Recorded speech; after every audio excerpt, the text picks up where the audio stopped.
This bakery can now safely stay open for almost 24 hours a day.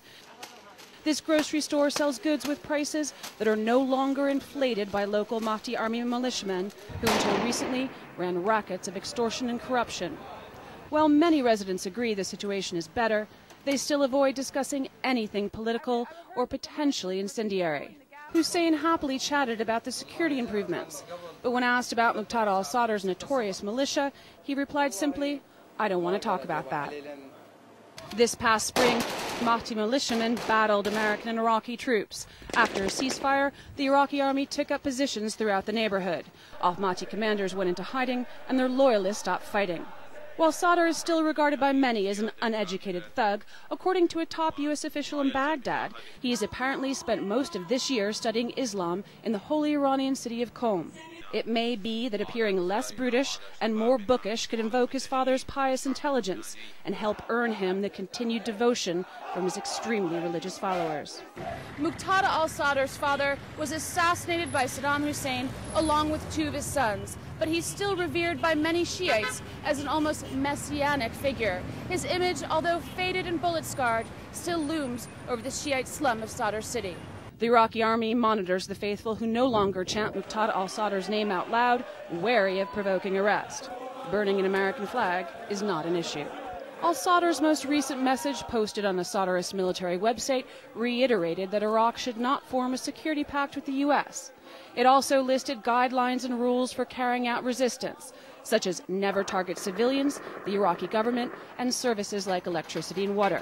And there are reports that at this week's Friday prayers, the Mahdi Army will announce a new focus on education, religion, and social justice.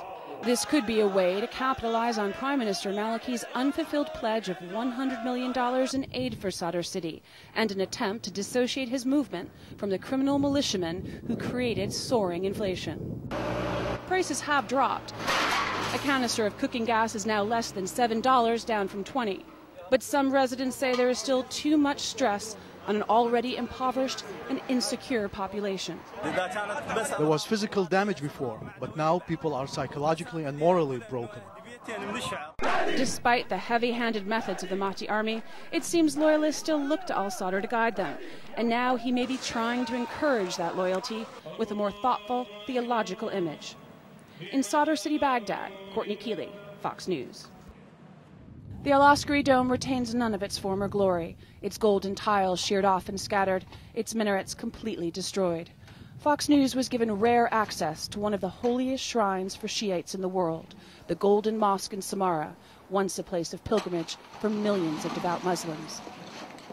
Now the burial chambers of Shiite saint-like figures, the 10th and 11th Imams, are covered with 2 stories worth of bricks, steel, and glass. The bombing of the mosque 2 years ago was the single worst act of sectarian violence that prompted a descent into near civil war. The destruction of the Golden Dome ignited violence across Iraq. Tens of thousands of Iraqis were killed. Almost a year and a half later, a bomb blast toppled the 2 minarets. A curfew was thrown down across Baghdad. Prime Minister Maliki urged restraint. A statement issued by President Bush called on all Iraqis to refrain from acts of vengeance. Samarra remained a ghost town as the city's residents either fled or stayed at home. The markets were shut and the city cut off, while U.S. and Iraqi soldiers tried to flush out al-Qaeda-affiliated insurgents. A month ago, workers started the painstaking task of rebuilding the Golden Mosque, clearing debris wheelbarrow by rusty wheelbarrow, and salvaging valuable gold, marble, and ceramic are the first steps. A United Nations official assisting the effort estimated the cost of rebuilding the mosque at $16 million, financed by the Iraqi government and the European Union. Hamid Yassin, who has lived in Samarra for over 25 years, said the people of the city cried when the shrine was destroyed. If they rebuild the shrine, it will be a great thing for the people of Samarra, and it will wash away all the pain we went through. But there's nothing really happening as far as reconstruction. We've seen nothing, only promises. It's a sentiment echoed by the majority of residents in Samarra. Most of them, who are Sunni, do not have confidence that the Shiite-led government will also address the city's other ills.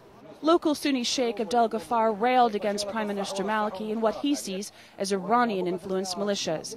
He urged the Iraqi government to address the extremely high rate of unemployment.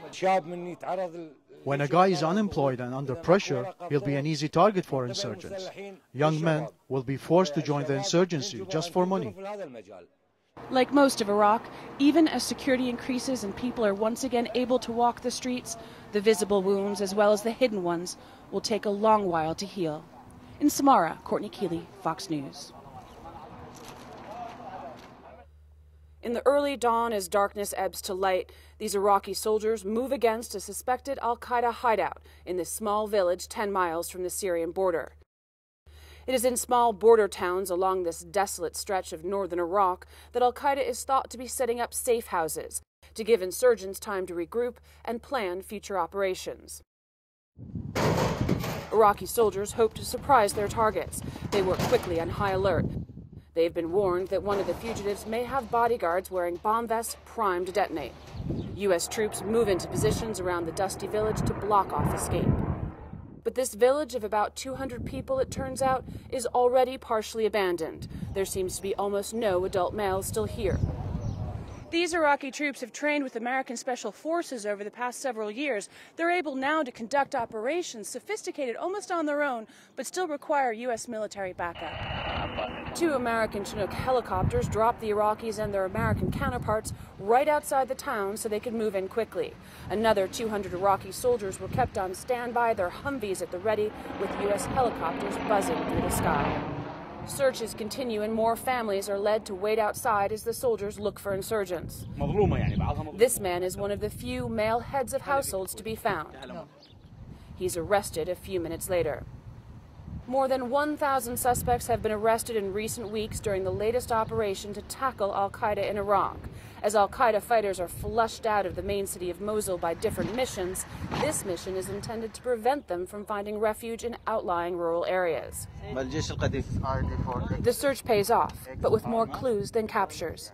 Key evidence is found in a white plastic bucket, including IDs of former Ba'athist regime party members, Iraqi dinars, gold jewelry, and about $15,000 US in denominations of crisp new 100s. Okay, we tried to sneak in this morning with via an air insertion, catch these guys off guard.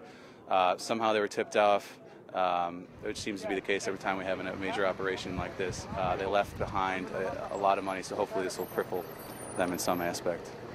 Unfortunately, intel tips work both ways, and insurgents often are able to sneak away, despite the increased Iraqi-led patrols and operations. But the owner of this house will still be taken away for questioning, as the fight against al-Qaeda continues. In Nineveh province, near the Syrian border, Courtney Keeley, Fox News.